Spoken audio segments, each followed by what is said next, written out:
4:n value 256 ആയാൽ 4:n+2 value എത്ര എന്ന് വേണം കണ്ടുപിടിക്കാൻ.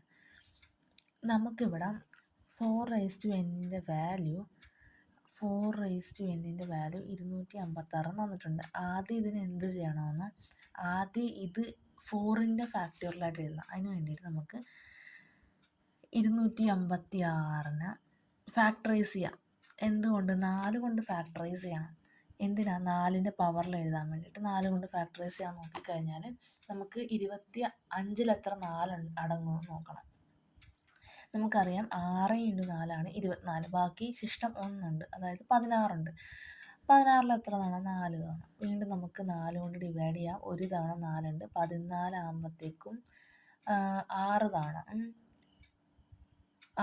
14 അല്ല 2 ഉണ്ടാകും. ഒരു തവണ, ബിക്കോസ് ഇവിടെ 2 ശിഷ്ടം വരുന്നുണ്ട്. അപ്പോൾ 24 വരും. 24 6 × 4 ആണ് 24. പിന്നെ വീണ്ടും നമുക്ക് 4 കൊണ്ട് ചെയ്യാം. 4 × 4 ആണ്. വീണ്ടും നമുക്ക് 4 കൊണ്ട് വേണമെങ്കിൽ ചെയ്യാം. അപ്പോൾ 1. നമുക്കിനി എത്ര 4 ഉണ്ട്? 1, 2, 3, 4. 256 4 ഉണ്ട്. സോ അത് നമുക്ക് ഇവിടെ കൊണ്ടുവന്ന് എഴുതാം. 4:n എന്ന് പറയുന്നത് 4:4 ആണ്. എന്നിൻ്റെ വാല്യൂ നമുക്കിവിടെ 4 കിട്ടി. ഇനി നമ്മളോട് ചോദിച്ചേക്കണ ചോദ്യം എന്താണ്? 4:n+2 വാല്യൂ ആണ് ചോദിച്ചേക്കണം. അതായത് 4:n എത്രയാണ്?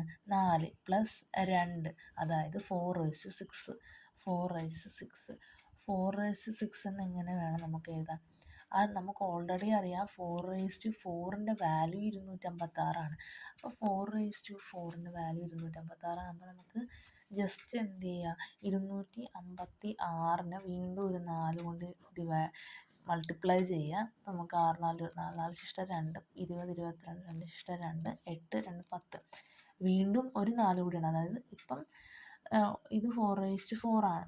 ഇതുകൂടി ആഡ് ചെയ്തപ്പോഴത്തേക്കും 4:5 ആയി. നമ്മൾക്ക് വേണ്ടത് 4:6 ആണ്. വീണ്ടും ഇതിനെ ഒന്നുകൂടി 4 കൊണ്ട് ഇൻഡ്യൂസ് ചെയ്യാം. അപ്പോൾ 4:6 വാല്യൂ കിട്ടും. 4 × 4 16, 6 ശിഷ്ടം 1, 8 1 9, 4 × 0 0, 4 × 4 4.